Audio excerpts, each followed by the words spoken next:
Saudações a todos, sejam mais uma vez bem-vindos no estudo da lição da Escola Sabatina, neste que é o seu canal IAG Moçambique. E estamos aqui com o nosso irmão Jonas, que vai ser o nosso panista neste estudo de hoje. Seja bem-vindo, irmão Jonas. Muito grato, irmão Luiz. Saudações a você que está aí em casa, que nos assiste de casa. Seja bem-vindo a mais um estudo da Escola Sabatina. E vamos aproveitar ao máximo e tirar lições importantes para a nossa vida. Muito bem, nós já estamos, na verdade, na reta final do nosso trimestral. É importante que cada um vá buscar ou requisitar o seu próximo trimestral, de tal forma que continuemos a estudar as Sagradas Escrituras e nos preparemos para a breve volta do nosso Senhor Jesus Cristo. E desta vez vamos juntos estudar a lição número 12, que tem como tema Amor e Justiça, os dois maiores mandamentos. E antes de começarmos com o estudo, queremos convidar o irmão, se ainda não é inscrito no canal IAG Moçambique, inscreva-se no canal, ative aí o sino de notificações, compartilhe este vídeo com as demais pessoas, deixe ficar os seus comentários e deixe também o seu like, que é muito importante para o crescimento do canal. É importante que antes de estudarmos a palavra de Deus, possamos evocar o Espírito Santo para que seja nosso professor enquanto nós estamos a estudar a palavra do Senhor. Por isso, queremos pedir ao nosso irmão Jonas para fazermos uma breve oração. Oremos. Santo e maravilhoso Pai, Criador dos céus e da terra, nos colocamos diante de Ti no Teu trono da graça para lhe agradecer, Senhor, por mais um estudo da Escola Sabatina. Quero enviar seu Santo Espírito para que nos conduza a toda a verdade. Em nome de Jesus. Amém. Amém. Desta feita, queremos também convidar ao nosso irmão para pegar a sua Bíblia para juntos lermos o verso para memorizar que está no livro de 1 João 4, versos 20. Pega a tua Bíblia e juntos vamos ler. Assim diz a palavra do Senhor. Se alguém disser, amo a Deus, mas odiar o seu irmão, esse é mentiroso. Pois quem não ama ao seu irmão, a quem vê, não pode amar a Deus, a quem não vê. Então, nós temos aqui o nosso tema, o nosso verso, que nos ilustra até que ponto vai este amor que Deus nos ensina. Deus diz que nós devemos amar a Ele e também amar o nosso próximo. E a demonstração de que realmente nós amamos a Deus é amando e fazendo bem para o nosso próximo, advertindo-lhe nas coisas más e apoiando-lhe nas coisas boas. E assim o amor de Deus irá ser refletido em nós hoje. Então, nós encontramos aqui mais uma parte da Bíblia onde Deus chama de mentiroso aquele que diz que ama a Deus, mas faz o contrário daquilo que é a sua orientação. Então, nós estamos a ver esta pequena contradição e Deus tem sido aquele que sempre nos mostra como é que nós devemos executar este amor enquanto vivemos aqui na Terra. Exatamente. Parece contraditório, mas reflete a verdade. Exato. Porque, ora, vejamos, é mais difícil crer, amar o invisível Exato. do que o visível. Então, a única forma de nós amarmos o invisível, cremos no invisível, é amar o visível que Deus colocou. Então, esses mandamentos nós encontramos que eles complementam-se. A única forma de demonstrar amor a Deus para aquele que nós não vemos, mas pela fé acreditamos, porque nos deu evidências claras. E por intermédio de Jesus Cristo nós passamos a conhecê-lo, pois o seu caráter ficou evidenciado em Jesus Cristo. Então é fazer o quê? Amar o próximo. Pois o próprio Jesus Cristo, quando esteve na terra, foi caracterizado por amar o próximo. Então ele amava a Deus, mas estendia o seu amor para com o próximo. Ele viveu para o próximo. Aliás, ele morreu para quem? Por toda a humanidade. Pelo o próximo, a fim de que ele pudesse viver para sempre. Então é assim como nós podemos viver. Se somos discípulos de Jesus, somos seguidores de Jesus, devemos andar como Ele andou. Se Ele amou o próximo, então nós também devemos igualmente amar o próximo. Exatamente. Então, nós vemos que Jesus derramou este amor para nós e da mesma forma Ele estende esse amor dizendo que nós devemos praticar para os nossos irmãos, nossos próximos. E isso é que é, na verdade, o amor de Deus. Mas olha, nós temos visto nesses últimos dias que há uma tendência, assim também como foi com os doutores da lei lá atrás. O que é que os doutores da lei fizeram com Jesus? Um deles foi ter com ele enquanto estava com os discípulos e ele pergunta: Senhor, qual é que é o maior mandamento? Mas nós vemos que parece que existe uma tendência aí, porque ele não porque ele não conhecia os mandamentos, ele conhecia o amor de Deus, que estão ali plasmados nos 10 mandamentos, Êxodo capítulo 20, de 3 até 17. Mas ele queria testar a Jesus. Jesus, qual é o maior mandamento? E a resposta de Jesus parece-nos claramente que foi o resumo dos 10 mandamentos. Não é tendencioso hoje em dia olhar esse resumo como se fosse a abolição dos 10, irmão? É muito tendencioso. Não só como é tendencioso, como revela uma falta, uma boa ou uma má interpretação daquilo que são as escrituras sagradas. Repare, Jesus em nenhum momento deu um novo mandamento. Exato. Este primeiro mandamento, amar o Deus do teu coração, de todas as tuas forças, toda a tua alma, Deus deu lá a Moisés. Nós chamamos o livro de Deuteronômio 6, nós encontramos este mandamento. Já estava lá, explícito, dado a Moisés para que pudesse dar o povo, que é o resumo do primeiro ao quarto mandamento, que não terás outros deuses diante de mim. Não farás imagem de escultura, nem os adorarás. O terceiro mandamento que diz que não tomarás nome do teu Deus em vão. E o quarto mandamento lembra o dia do sábado para o santificar. Porque o Senhor, esses dias fez os céus, a terra, o mar e tudo quanto deles há, e no sétimo dia descansou, abençoou e santificou. Então, esta relação vertical, nós compreendemos esses mandamentos, demonstramos o que? O amor a Deus. Mas temos o quê? Do 5º ao 10º mandamento, nós encontramos o amor ao próximo, que é uma relação o quê? Horizontal. Nós encontramos, ora os seus pais para que se prolonguem os seus dias na terra, da terra. Então nós encontramos ali, não matarás, não adulterarás, não furtarás, não darás falso testemunho, não cobiçarás. Então todos esses mandamentos aqui estão o quê? Estão envolvidos o quê? Na relação que existe entre eu e o próximo. Então é a forma pela qual nós demonstramos o quê? O amor ao próximo. Então, interpretar esses 2 mandamentos, que é o resumo de toda a lei, de forma particular, como se estivesse a abolir a lei, estamos a contradizer aquilo que está escrito o quê? Em Mateus 5,17. E o próprio Jesus diz que ele não veio o quê? Anular a lei e os profetas, mas ele veio cumprir o quê? A lei. Então, ao fazer isso, nós estamos a fazer o quê? A contradizer aquilo que é o próprio ensinamento de Jesus Cristo. Muito bem. Realmente o irmão estava aqui a falar de guardar também os 6 mandamentos, que é o amor do homem para o homem. Mas, quando nós obedecemos os mandamentos, também devemos obedecer a regra da cruz, que é o mandamento vertical do homem para Deus, e encontramos a posição da cruz, e também encontramos o amor do homem para o homem, que é o horizontal. Agora, nós encontramos situações em que há tendências também de inverter a posição da cruz.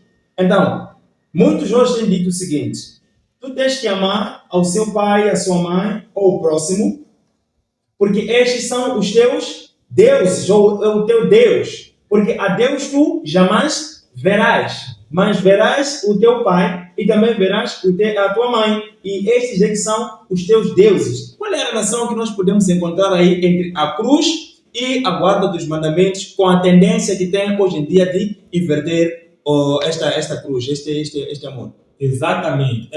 Só naquilo que é o ministério de Cristo, aquilo que é a sua missão, exato, nós encontramos que ele próprio resumiu esses 2 mandamentos, ou a lei, resumiu a lei. Por quê? Porque em toda a vida, ele primeiro amava o quê em primeiro lugar? A Deus. Exato. E depois ele estendia o amor para com o seu próximo. Não, ora vejamos, quando ele esteve lá no Getsemane, quando ele sentiu que todos os pecados estavam sobre si, que houve uma separação ali, porque onde existe o quê?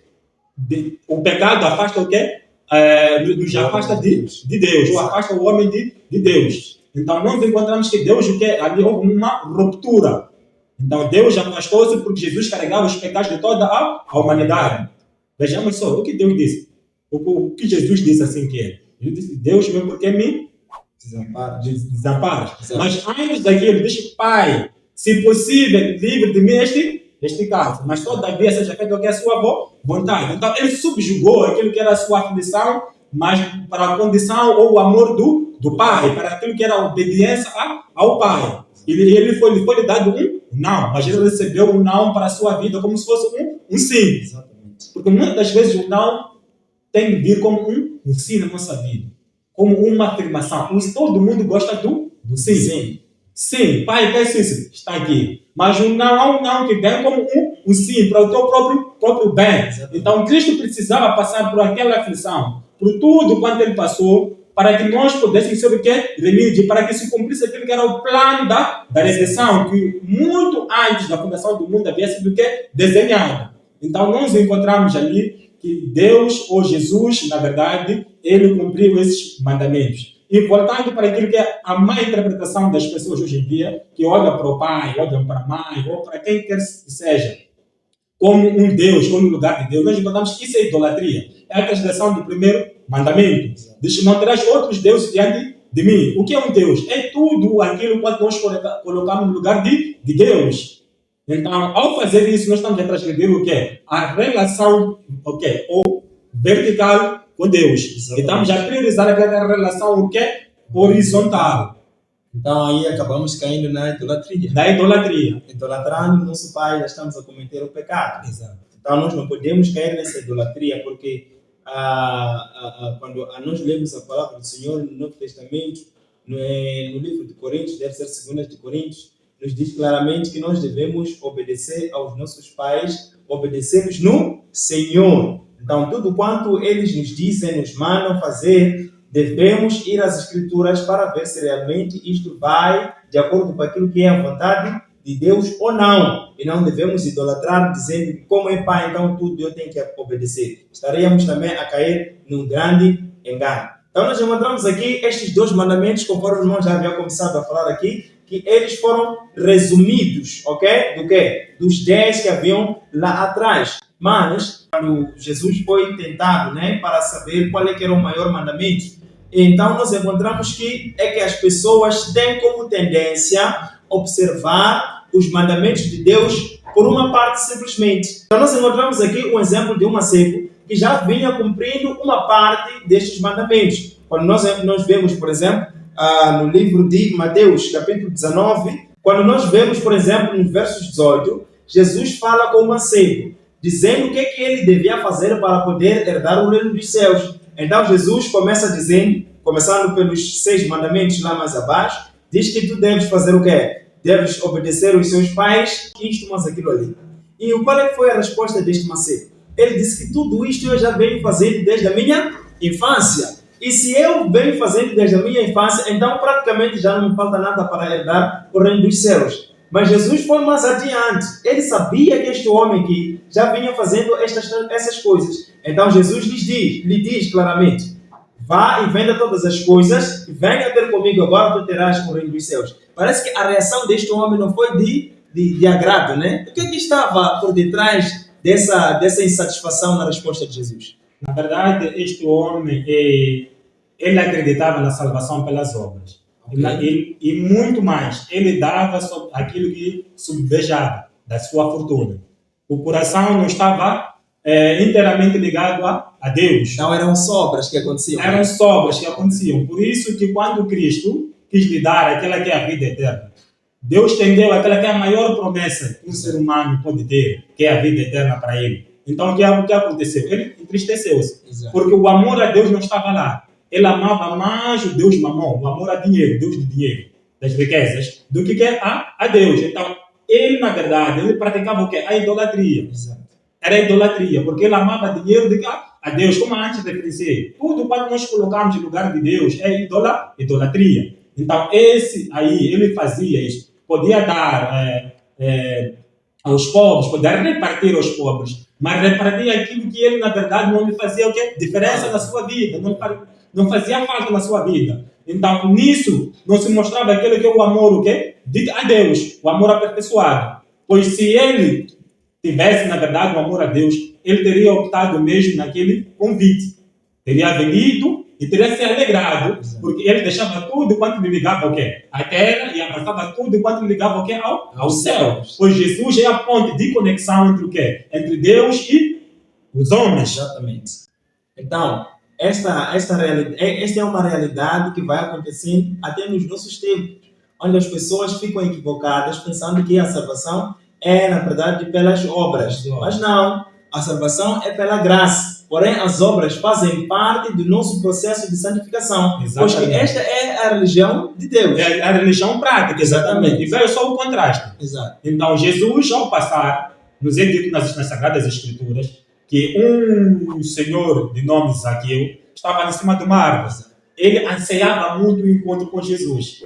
Mas, finalmente, quando teve esse privilégio de Jesus informar que ia para a casa dele, gostaria de ficar em casa dele, ele alegrou-se tanto. Ele era um cobrador de impostos, ele cobrava as coisas de forma ilícita, os impostos de forma ilícita. Ele tinha muito dinheiro que era ilícito. Mas quando Cristo entra na sua casa, não só entrou na sua casa, entrou também no seu coração. Isso refletiu-se, porque ele, sem que Cristo tivesse o dito, ele prontamente se predispôs a fazer o quê? A entregar tudo quanto ele tinha de dividir com os pobres. Porque o que mais ele anseiava havia chegado para si. E ele não hesitou, ele agarrou a salvação. Então nós encontramos aí, são duas histórias que nos mostram que um amava mais o quê? O dinheiro, e o outro reconheceu a sua condição pecaminosa e ali viu a oportunidade de poder mudar e alcançar a vida eterna e não pensou duas vezes e abraçou a vida eterna, porque a vida eterna é Cristo Jesus. Nós vemos aqui os dois maiores mandamentos, que é amar a Deus e amar o seu próximo. E na lição da segunda também vem nos mostrar os dois pecados. Então, parece que isto mostra-nos que os dois pecados é o contrário, ok? Do cumprimento dos dois mandamentos referidos por Deus. Então, aqui vemos uma idolatria, dito por Deus, não cumprido e de forma correta. Então, vemos aqui uma idolatria, né? Exatamente. Exato. Muito bem. Se nós estamos já a perceber, ao longo da história da humanidade, o diabo ele não cria nada. Ele faz uma contrafação, uma imitação falsa. Ele faz o oposto daquilo que Deus faz. Se Deus tem 3 mensagens angélicas, o diabo tem 3 espíritos de mundo. Se Deus tem o seu dia de adoração, que é o sábado, o diabo também cria o seu dia de adoração, que é o domingo. Exato. Então, por muito mais outros exemplos poderíamos referenciar aqui. Mas nós encontramos aqui que o amor e a justiça como os 2 maiores mandamentos. E a justiça manifesta-se aonde? Do 5º ao 10º mandamento, para com o próximo. Nós amar o próximo já manifestar o quê? A justiça. Então, o diabo faz o inverso, ou o contrário. Então, se Deus, o mandamento diz que é amor a Deus, ele diz que é a idolatria. Se nós formos ao longo da história da humanidade, vamos perceber que uma das coisas que mais Deus abomina é a idolatria. Exatamente. Porque por detrás da idolatria, nós encontramos aí um endurecimento do coração. As pessoas expulsam o Espírito Santo. E a Bíblia nos diz que o pecado de perdão é contra o Espírito Santo. Então, a idolatria é um compromisso que a pessoa faz de que eu não reconheço o Senhor, Criador do céu e da terra, como que é meu Criador, meu Deus. Mas sim tenho o que é? O diabo como que é? O meu Senhor. Então, a idolatria, ela tem se manifestado nos dias atuais de diversas formas. Não podemos entender a idolatria no contexto do Antigo Testamento, que eram estátuas de imagem. No Novo Testamento, nós podemos encontrar a idolatria no sentido mais amplo. Hoje em dia, as pessoas colocam até o quê? As outras pessoas no lugar de Deus. A esposa, o filho, podem ser o quê? Os nossos deuses. Podemos colocar esse lugar de Deus. Então, a idolatria hoje assumiu uma grande magnitude, uma amplitude ainda maior. Hoje, por que é isso? Porque o diabo, ele é esperto. Ele age de forma sutil. Ele sabe de que hoje em dia levanta as pessoas a adorar estátuas. Muitas das pessoas sabem que isto aqui entra em contradição a Deus.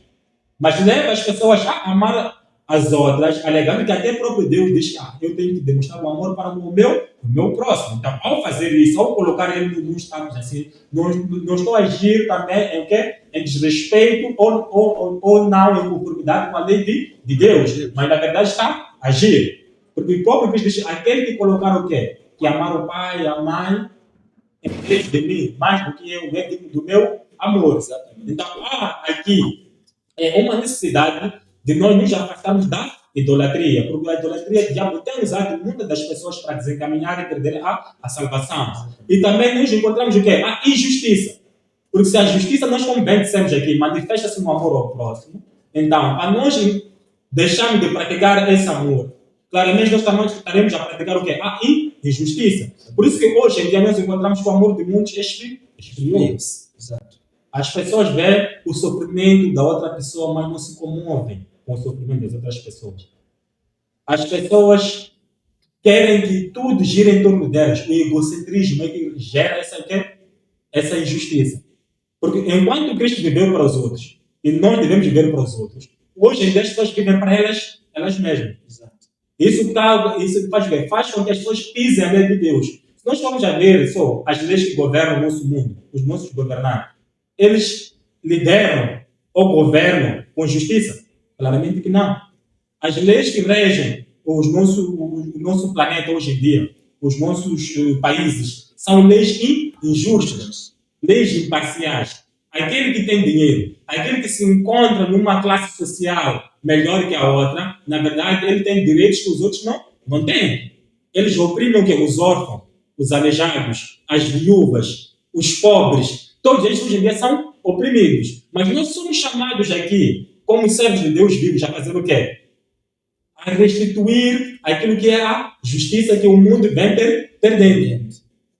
E de que maneira? Devemos fazer o quê? Nos comover com o sofrimento desses pobres, das viúvas, dos órfãos, dos aleijados, dos enfermos. Se nós sentirmos essa dor, nos comovendo, e arcarmos essa dor como se fosse a nossa, e dividir um pouco que nós temos, seja recursos materiais, não só de forma espiritual, mas recursos materiais são muito importantes para ajudar ou aliviar o sofrimento das outras pessoas. Nós estaremos assim a fazer o quê? A praticar a justiça e a combater aquele que é o segundo maior pecado, que é a injustiça. Exatamente. Realmente, o irmão aqui estava falando muito bem sobre a ajuda ao nosso próximo, os enfermos, os aleijados, entre outras coisas. Então, esta injustiça vai se propagando a nível do mundo e ela vai levando as pessoas a praticar. E veja só, existe hoje em dia algumas religiões que ensinam o contrário daquilo que é o ensinamento de Jesus. Vamos ver que quando Jesus veio à Terra para poder nos dar a certeza da salvação, era que ele devia fazer o quê? Devia morrer. E na sua morte tinha que se derramar o quê? O sangue. E é o sangue de Jesus que lava todos os nossos pecados. Então, a remissão foi mesmo através do quê? Do sangue de Jesus. Mas existem hoje religiões que isso é tão frio que nem dá para imaginar. Imagine que alguém, por exemplo, esteja aleijado e ele perde sangue. Existem algumas religiões que ensinam que não se pode doar sangue. Mas nós estamos aqui a estudar sobre o amor ao próximo. Até que ponto o amor ao próximo está sendo quebrado quando se ensina que não se pode doar sangue? Nós encontramos aí que, na verdade, as pessoas querem colocar o sangue do ser humano em igualdade com o sangue do cordeiro. Exato. Nós encontramos que o sangue do cordeiro era o único sangue que existe em todo o universo que pudesse expiar o quê? O pecado. Hoje nos é dito que o próprio Jesus é o cordeiro morto antes da fundação do mundo. E nós encontramos que durante o conflito nos céus, os anjos ofereceram-se para poder ser servidos como o quê? Como expiação dos nossos pecados. Mas não foram permitidos. Por quê? Os anjos não são sagrados. São seres criados como os seres humanos. Tinha que ser o quê? Um ser sagrado. Jesus Cristo, a vir morrer por nós. Sem o sangue sagrado. Por que o sangue sagrado? Porque a lei de Deus é sagrada. Representa aquilo que é o seu caráter. Então, nenhum sangue que não seja sagrado poderia fazer o quê? Servir como expiação para os nossos pecados. E muitas das vezes eu vejo muitos irmãos, na verdade, eles tentando colocar o nosso sangue em pé de igualdade com o sangue de Jesus. Nós devemos doar sangue, sim, porque é um ato pelo qual nós demonstramos o quê? O amor para com o nosso próximo. Porque até é verdade, o sangue que corre aqui com o nosso próximo é o mesmo. A diferença que existe é do grupo sanguíneo. Mas é o mesmo sangue. Quer dizer, é um sangue que não é sagrado, é um sangue de um ser criado. Então, nós devemos doar sangue, sim, porque é a forma que nós encontramos de poder demonstrar o amor para com o próximo, salvar a vida e mostrar que Cristo reside em nós. Porque assim como Cristo doou o seu sangue por nós, nós também mantemos o exemplo. Doamos o nosso sangue para fazer o quê? Ajudar a salvar a vida ao nosso irmão, ao nosso próximo. Exatamente. Então, aí está o alívio. Se é um irmão que já vivia nessa doutrina de que não pode se doar sangue, mas nós hoje aprendemos claramente que devemos sim doar sangue porque o nosso sangue é igual, todos nós fomos feitos da mesma forma. Então podemos sim doar sangue obedecendo aquilo que a medicina também nos ensina, não é? Obedecer os grupos sanguíneos. Muito bem, nós vemos também que Deus ama a justiça. E este amor à justiça, eu queria aqui deixar ficar que o amor à justiça vai muito além daquilo que nós podemos imaginar. Sabe, quando Jesus voltar, ele vem e vem buscar os seus. Era bom que talvez viesse buscar a todos, mas será por causa da sua própria justiça que haverá uma separação. Nem todos irão para os céus, mas desde que vão ficar, também poderão ter alguns que verão Jesus. Eles vão de ver Jesus, mas não poderão ir para o céu. Não será essa uma aplicação da própria justiça? Na verdade, cada um colhe aquilo que plantou. Tão simples quanto isso. Então, Deus não poderia conceder uma vida eterna àquele que todavia rejeitou a vida eterna. Exato. Então, isso seria o quê? Uma imposição. Não seria uma demonstração do quê? Do amor, do livre-arbítrio. Nós vimos nas lições anteriores que o livre-arbítrio é que cria o desenvolvimento do quê? Do amor. Exato. Para com o nosso Deus. Então, se Deus também, aquele que já escolheu a perdição, ele concedesse a vida eterna, estaria a agir em conformidade daquilo que é o seu caráter, a sua vontade? Não. Então, ele tem que respeitar aquilo que é o nosso livre-arbítrio. Então, há uma necessidade aqui de perceber que Deus irá restabelecer aquilo que é a justiça na terra. Exato. Se as pessoas vivem hoje em dia rejeitando os atos de misericórdia que Deus tem estendido, as várias advertências e oportunidades que Deus estende a cada dia, a fim de que possamos nos arrepender dos nossos pecados e possamos heredar pelo caminho do Senhor, que é a guarda desses mandamentos que referenciamos aqui. Ou resumo, amar a Deus e amar o próximo. Então Deus vai dar aquilo que merece. Ou seja, irá se manifestar a ira de Deus, porque a ira de Deus é uma resposta do caráter santo de Deus contra o mal. Nós sabemos, onde existe o bem, não existe o mal. E Deus é o bem, é santo. Então há uma necessidade também do mal ser extirpado, mas isso irá acontecer após o milênio. Tomara que muitos que nos assistem aí possam hoje, conforme Deuteronômio 30, os restos 20. Mas escolhe hoje o quê? A vida. Tomara que muitos possam escolher hoje a vida e abraçar a Jesus para que possam guardar o quê? Esses dois grandes mandamentos. Realmente, porque nós somos chamados também a estabelecer a justiça. E quando nós estabelecemos a justiça, é mostrar o povo que, na verdade, estamos num tempo que cada um deve decidir em que lado quer estar. Se vai gostar de estar do lado de Deus ou prefere os juízos que vêm, que hão de cair sobre aqueles que são injustos. Mas nós somos chamados, na verdade, para estabelecer a justiça de Deus.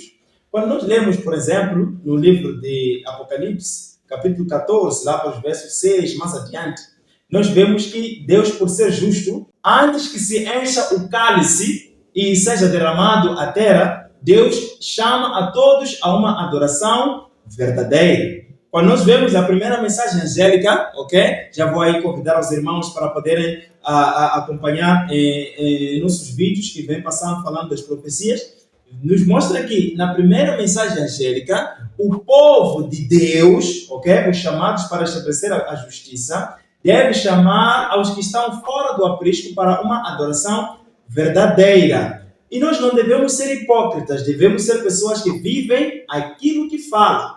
Porque até Jesus diz, aqui em Mateus, capítulo 23, vou ler aqui no verso 27, diz: ai de vós, escribas e fariseus hipócritas, pois que sois semelhante aos sepulcros caídos, que por fora realmente parecem formosos, mas interiormente estão cheios de ossos de mortos e de toda a imundícia. Enquanto nós formos chamados para sermos os que vão restabelecer esta justiça de Deus, então a mensagem deve ser proclamada a todo o mundo. E os governantes, e entre outros, devem saber que Deus é justo e Ele quer que todos venham à salvação. Agora, há um ato muito feio que aconteceu lá no céu.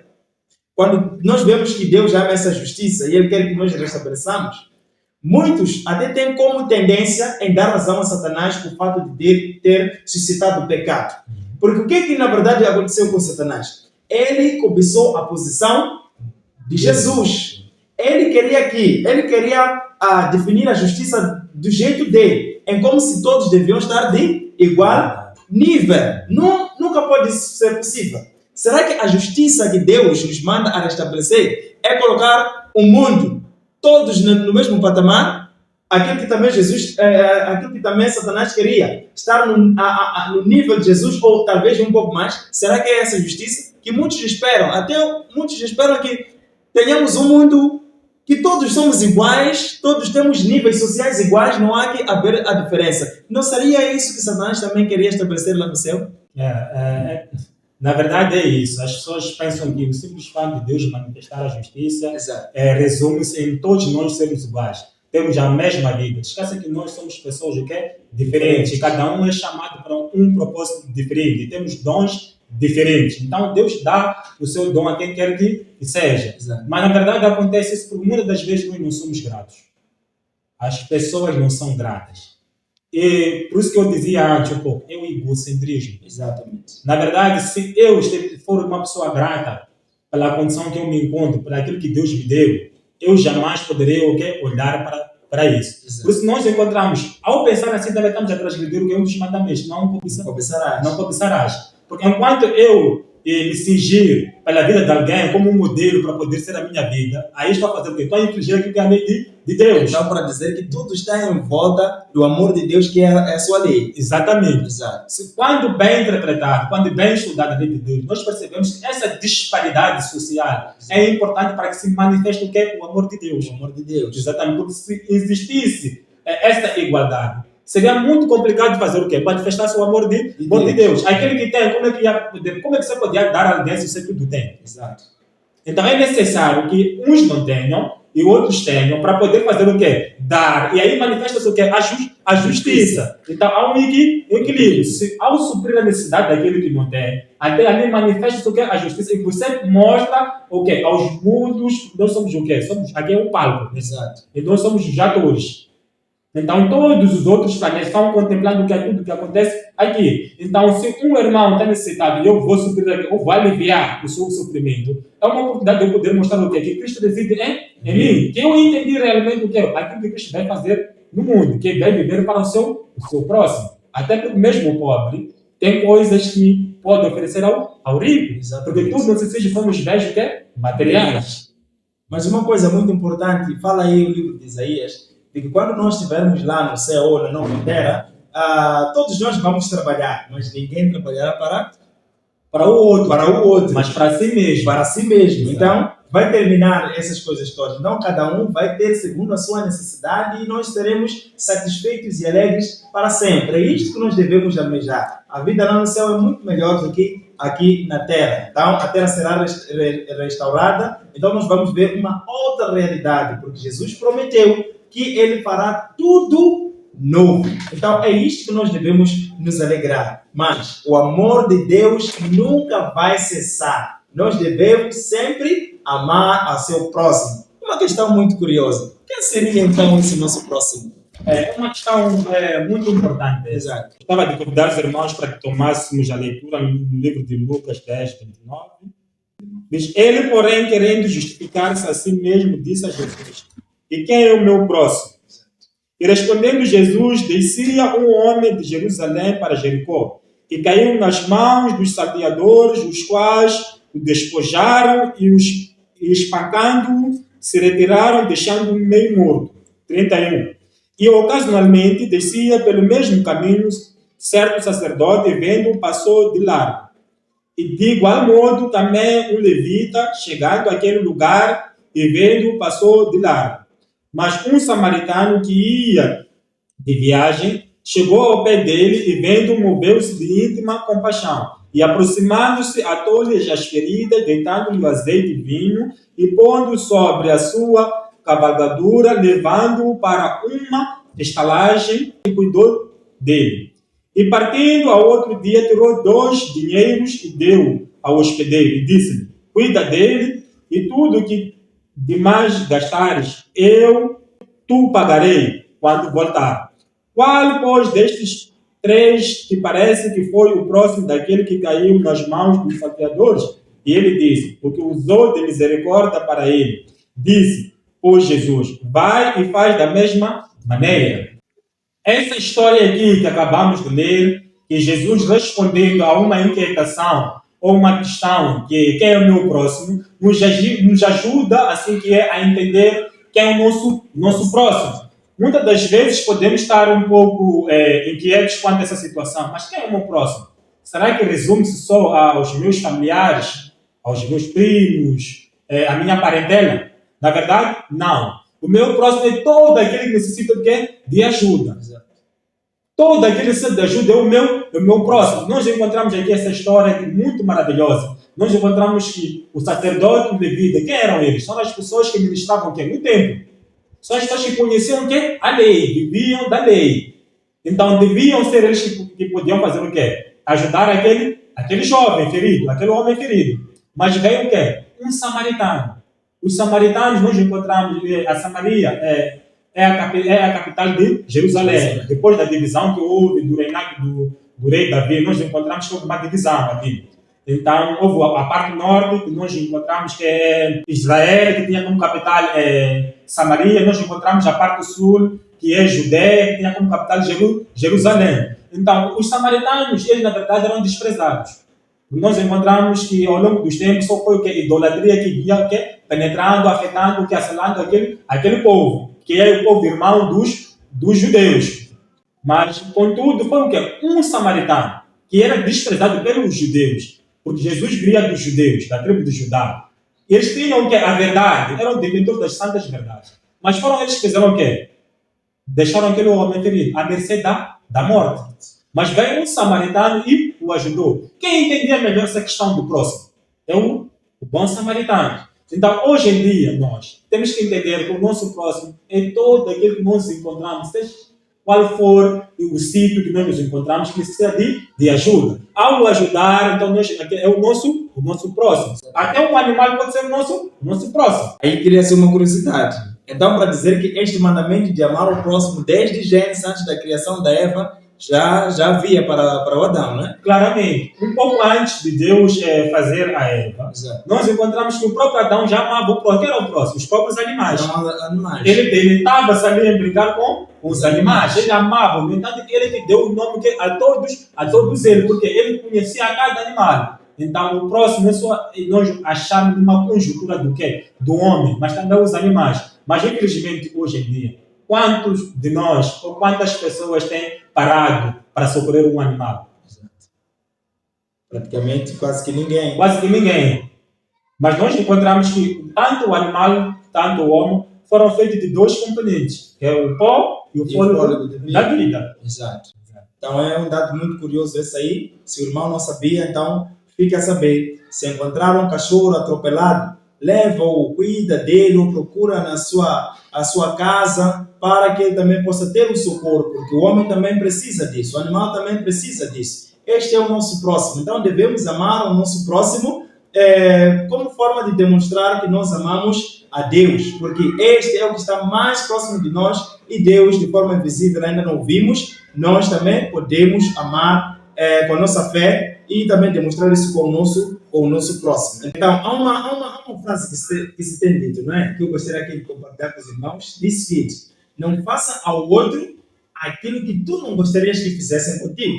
Então, não mate-o, não bata-o, não maltrate, quer seja o seu próximo, aquele que não foi nascido da sua família, ok?